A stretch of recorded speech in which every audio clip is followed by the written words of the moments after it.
Can you believe it? There was a king in history who killed 99 brothers to seize power, turned half of India into a living hell with his 600,000-strong army, yet suddenly collapsed after a victory, kneeling on the ground and weeping bitterly over corpses. This blood-stained, black Ashoka later became a Buddhist saint and engraved non-violence on stone pillars across the nation. He was Ashoka of India's Maurya Empire, a terrifying war machine in his early years who transformed into a compassionate, Buddha-like monarch later in life. What caused this bloodthirsty conqueror to suddenly awaken?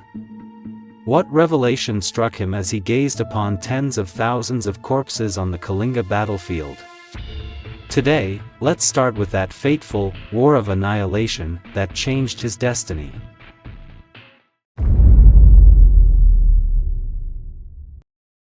Ashoka's childhood was steeped in a royal version of Game of Thrones. As the third-generation prince of the Maurya Empire, his father Bindusara fathered numerous sons, all eyeing the throne. Historical records mention his many brothers, but Buddhist texts tell a more chilling tale. To seize power, he slaughtered 99 siblings, sparing only one. Though this number may be exaggerated, it reveals the brutality of royal intrigue. His ruthlessness emerged early, as a teenager sent to quash rebellions, while others negotiated surrender. He massacred entire cities to assert dominance. As a governor, he ruled turbulent provinces with iron-fisted discipline. When his father fell ill, while other princes schemed, Ashoka marched troops to besiege the palace, climbing to the throne over his brothers' corpses, all by age 25. His mind burned with the expansionist legacy of his grandfather. The Mauryan Empire must be forged through war. Ashoka's early reign was like activating a war cheat code. Starting from his grandfather's conquests, he led armies from the Indus River to the Ganges, then carved into the Deccan Plateau. After each victory, he did two things: cripple enemies' economies, like seizing control of Ganges River trade routes, and break their military backbone, absorbing war elephant core into his own forces. By 261 BCE, only the eastern kingdom of Kalinga remained defiant. This maritime powerhouse controlled Bengal Bay's trade lanes, thriving on sea wealth, and boasted 60,000 infantry, 10,000 cavalry, and 300 war elephants. Ashoka knew conquering Kalinga would elevate the Maurya Empire from a peninsular power to a subcontinental hegemon, but he never imagined this war would become his life's crash point. The Kalinga battlefield of 261 BCE defied even the term hell on earth.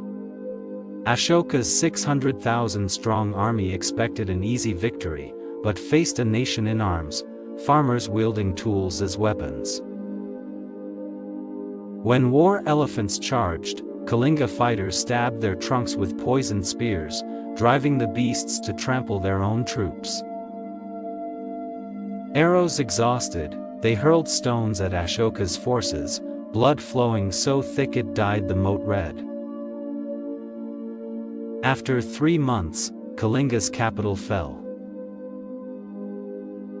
During his inspection, Ashoka saw streets littered with charred corpses, mothers cradling children's remains until they collapsed from dehydration, and prisoners chained in rows, wounds crawling with maggots. Picking up a scorched royal jade pendant, he suddenly noticed Sanskrit carvings reading, "Peace." The very people he'd conquered craved tranquility like his own subjects. That night, staring at the empire's blood-soaked borders on his map, he wondered, can land drenched in blood truly bring lasting stability?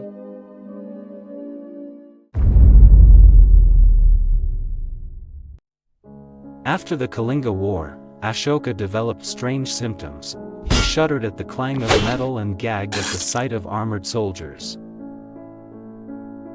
This wasn't illness, it was his conscience rebelling. The iron-fisted monarch, who once believed war is glory, now saw the truth. Every battle order shattered countless families. Nightmares plagued him, visions of his 99 slain brothers encircling him, Kalinga's children pointing and wailing. During palace inspections, he'd rage at chefs slaughtering chickens. Have you not seen enough blood? Why kill more? His ministers panicked. How had their bloodthirsty king turned into a compassion fanatic overnight? His salvation came from a Buddhist monk named Upagupta. Instead of preaching, Upagupta took Ashoka to 3 places. First stop, mass graves. Kneeling before piles of bones, Upagupta said, "These carry no clan names, no caste distinctions. In decay, they share the same color." Second stop, prisoner camps. Watching his soldiers abuse captives, Ashoka was asked, "What if these were your own people?" Third stop, Buddha's birthplace. When Ashoka touched a 200-year-old stone carving of the Buddha's footprint, he wept.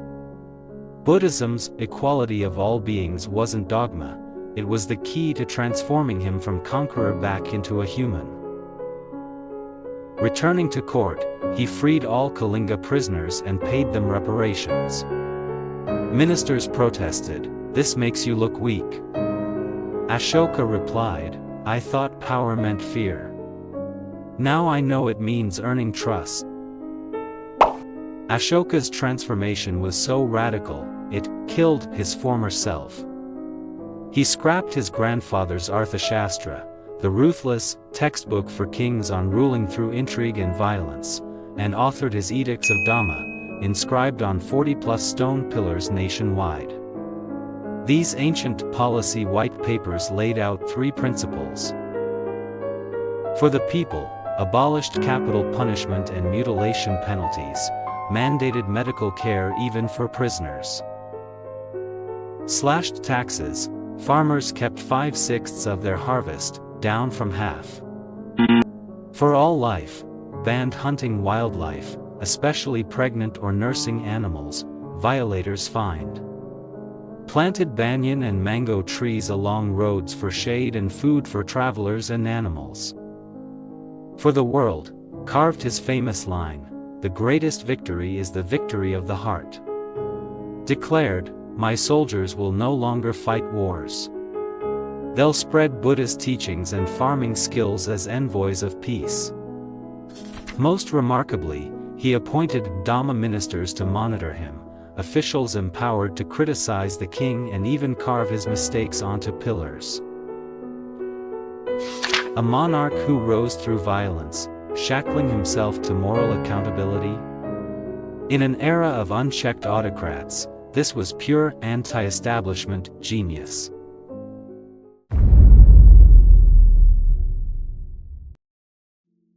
Post-transformation, Ashoka ran his empire like a Buddhist governance theme park. His first move?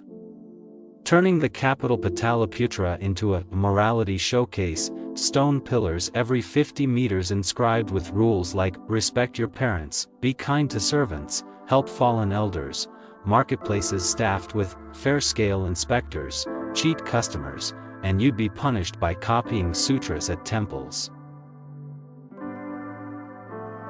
To make Buddhism relatable, he translated doctrines into folksy wisdom. Nonviolence became, don't kill pregnant animals or chop fruit-bearing trees. Equality meant free hospitals for all, whether Brahmin or Shudra. His boldest move? Building a repentance pavilion by the Ganges, where he'd publicly reflect monthly, did I lose my temper today? Was I too harsh with ministers? A king practicing self-criticism? In ancient times, this was rarer than a panda. But don't mistake him for a pacifist saint, his compassion had teeth. While abolishing war and capital punishment, he kept a special army repurposed as engineering corps, digging canals during famines, building emergency hospitals in plagues. He declared, "Force can kill or save, it depends on whose hands hold it." He promoted Buddhism but enforced religious tolerance, no tearing down temples of other faiths, no forced conversions. When Buddhists and Jains clashed, he mediated, "Your gods differ, but your compassion doesn't. Feed the hungry together." This cultural melting pot policy angered traditionalists. Our empire was built on swords. Now we're running a Buddhist retirement home, our soldiers forget how to grip blades. Ashoka's governance playbook was a trifecta of infrastructure plus welfare plus soft power. Ancient highway, built the 1,500-mile Royal Highway, predating Rome's roads by a century. Every 9 miles, rest stops with wells, herbal clinics, and free charging stations, hay for merchants' horses. Proto-universal healthcare. Over 50 free hospitals treated everyone, commoners, prisoners, for coughs or fevers. Doctors even handed out wellness kits, ginger tea recipes for the poor. Cultural Diplomacy 101. Sent his son Mahinda to Sri Lanka with Buddhist texts and Bodhi tree saplings, not soldiers. Wrote to Greek kings in their language on stone tablets, "Try Buddhism, it's like Wi-Fi for inner peace." This soft power strategy, quiet but relentless, outdid his grandfather's conquests.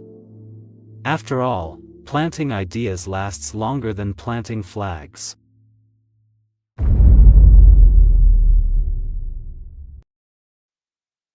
Ashoka's fingerprints still shape modern India. The national emblem's four-lion capital, a pillar relic from his reign, with lions standing back-to-back atop a Dharma wheel, remains India's cultural icon. More crucially, he hardwired non-violence and religious tolerance into India's DNA. Before him, Hinduism emphasized caste hierarchy. But Ashoka's Buddhist push for equality of all beings forced Hinduism to reform, absorbing ideas like ahimsa, non-harm, and compassion. Today, India has the world's highest vegetarian population, and street offerings to stray cows reflect a reverence for life rooted in his Dhamma policies.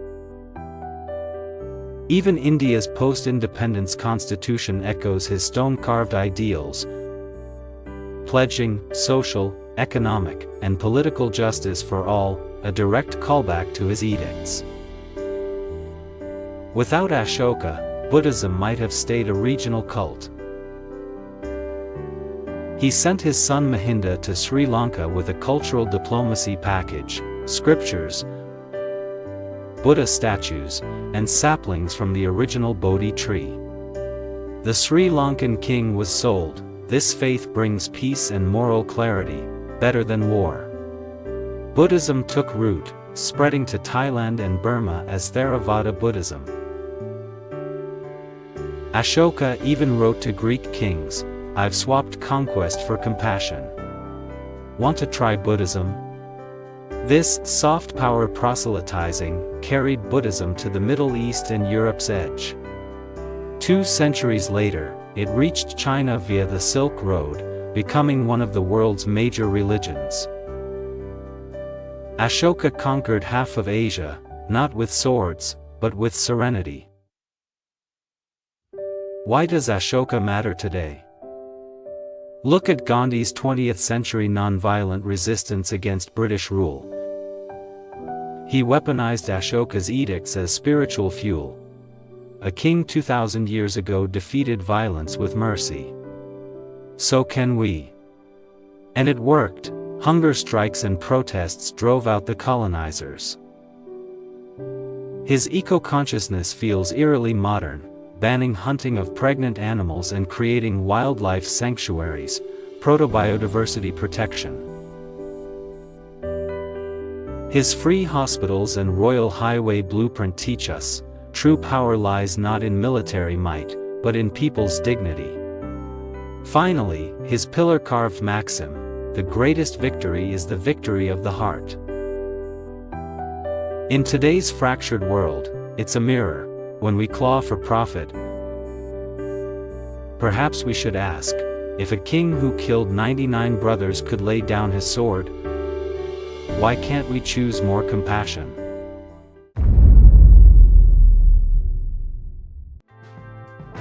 Let's circle back to the opening question.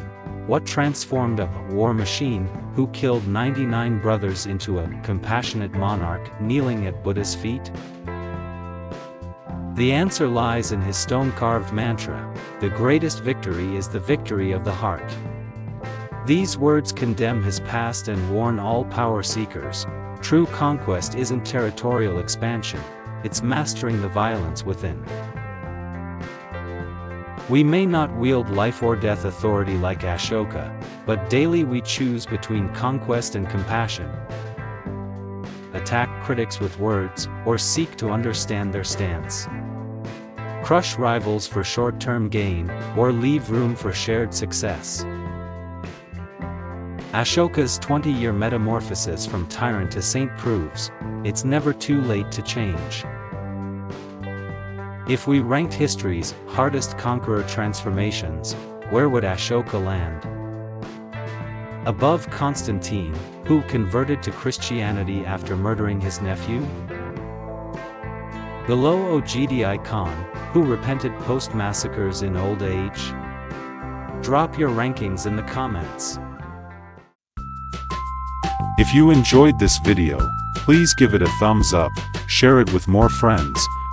Don't forget to subscribe to our channel.